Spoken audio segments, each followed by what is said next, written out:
उस धर्म के अनुसार नदी पर आस्था रखता है, उस सरिता पर आस्था रखता है, विश्वास रखता है, वो कहता है कि मैं तो बहुत ही धर्म मानने वाला हूं, मैं भक्त हूं, परम भक्त हूं। और बाढ़ आती, नदी के किनारे के गांव बहने लगते हैं। जो तैरना जानते थे वो बच जाते हैं, लेकिन जो तैरना नहीं जानते थे, केवल भक्ति करते थे, पूजा आराधना करते थे, वो बच नहीं पाते। तो धर्म क्या हुआ? नदी ने अपना धर्म निभाया है। देखिए, नदी पर आरोप मत लगाइए, आप गंगा पर आरोप मत लगाइएगा कि ये गंगा का गलत कार्य है कि आपको डुबा दिया, भक्त को डुबा दिया। नहीं, वो भक्त है ही नहीं। प्रकृति की दृष्टि में, विज्ञान की दृष्टि में, विज्ञान में धर्म की दृष्टि में वो भक्त नहीं हुआ, वो अंधभक्त हुआ, वो अवैज्ञानिक हुआ। वो चंद पाखंडियों के द्वारा जिन्होंने धर्म की वो परिभाषा दे दी है, उसका मारा हुआ, उससे पीड़ित हुआ। तो मैंने कहा धर्म ये है, धारते इति धर्म, आग की कितनी भी पूजा करो, मगर अगर कोई वैज्ञानिक तकनीक आप इस्तेमाल करते हैं तो आग से बच सकते हैं। अभी भी अग्निशमन जो विभाग होता है वो उन्हीं तकनीकों का प्रयोग करके आग में कूद जाते हैं। मगर किसी भक्त को, जो आग का भक्त था, उसको कूदा देना, तो आग अपना धर्म निभाएगी। इसलिए धारते इति धर्म। और एक धर्म के बारे में बार बार, पाली भाषा इस देश की बहुत पुरानी भाषा है, तमिल भाषा भी बहुत पुरानी भाषा है। इन्हीं भाषाओं से संस्कृत, जो संस्कारित कहा गया कि संस्कारित होकर के संस्कृत भाषा का परिमार्जन हुआ, संस्कृत की व्याकरण बनी। तो एक श्लोक में पढ़ता है, आप में से बहुतों को आता है, और धर्म की मनुस्मृति में, महाभारत में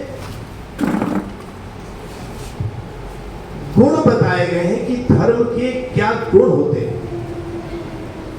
धर्म के लक्षण। एक जगह आता है 10 धर्म लक्षण, आप जानते हैं, ये 10 लक्षण धर्म के हैं। वहां ये नहीं लिखा मिलेगा कि ये हिंदू धर्म के हैं, कि इस्लाम धर्म के हैं, कि ईसाई धर्म के हैं, ये क्रिश्चियन धर्म के हैं। धर्म के लक्षण हैं। ये कौन सा धर्म हुआ? ये प्रकृति धर्म हुआ, ये मानव धर्म हुआ। और ये कहां लिखा था? ये इस्लाम ने नहीं लिखा,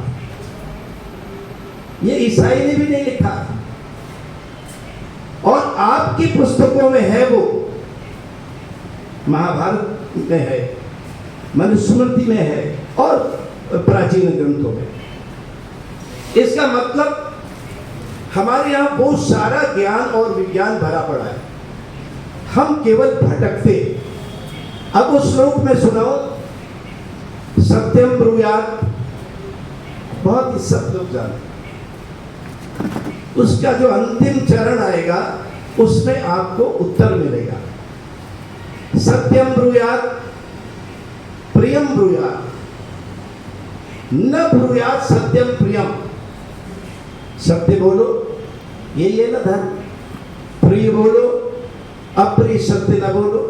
सत्यम ब्रूयात, प्रियम ब्रूयात, न ब्रूयात सत्यम प्रियम, प्रियम च नानृतम ब्रूयात, प्रियम च नानृतम ब्रूयात। अब जो मैं कहने जा रहा हूं, एष धर्मा सनातना, ये संस्कृत में एष धर्मा सनातना, और पाली में यही लिखा था एष धम्मा संतनो, एष धम्मो संतनो, ये पाली। तो जो भारतीयता है, चाहे वो बौद्ध धर्म हो, चाहे जैन धर्म हो, चाहे हिंदू का वैदिक धर्म हो, और चाहे सिख धर्म हो, इन सब की उत्पत्ति स्थल यही भारत भूमि है।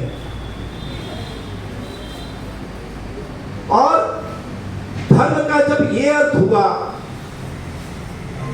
कि सत्य बोलो, प्रिय बोलो, अप्रिय सत्य न बोलो, और असत्य ऐसा न हो जो प्रिय हो और उसको बोलो, वो भी मत बोलो, यही सनातन धर्म है। ये सब सीधे सरल वाक्य आपके बीच में है, मैं तो दोहरा रहा हूं। पूरे देश में ये जो गति पकड़ी है, ये उन आश्रमों का नाम नहीं लूंगा, उन महान संत शिरोमणियों का नाम नहीं लूंगा।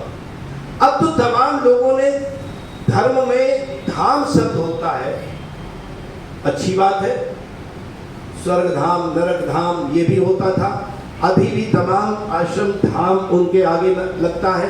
मगर इन पाखंडियों को यहाँ भी संतोष नहीं हुआ और धाम के आगे क्या लगाने लगे, जो राम दुलारे साहब बनाना चाहते हैं, श्रीवास्तव साहब बनाना चाहते हैं अपनी अपनी सरकार, राजनीति की सरकार।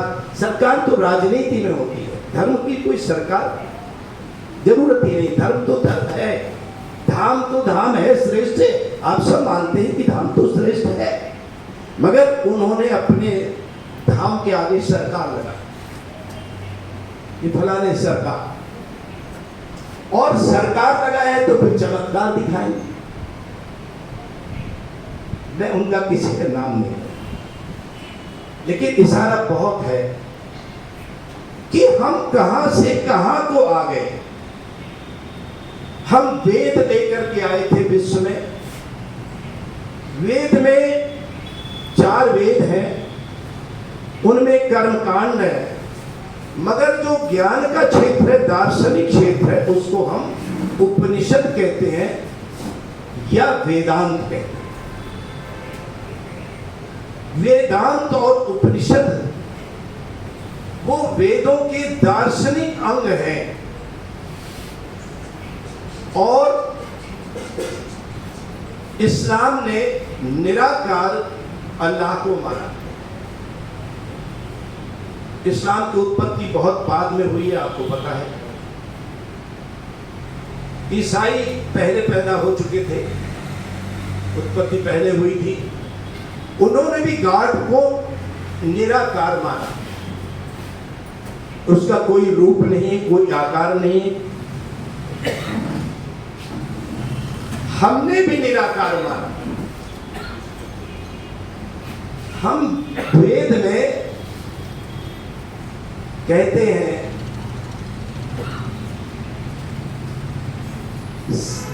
अहम ब्रह्मास्मि तत्त्वमसि सो अहम सर्व खलु इदं ब्रह्म।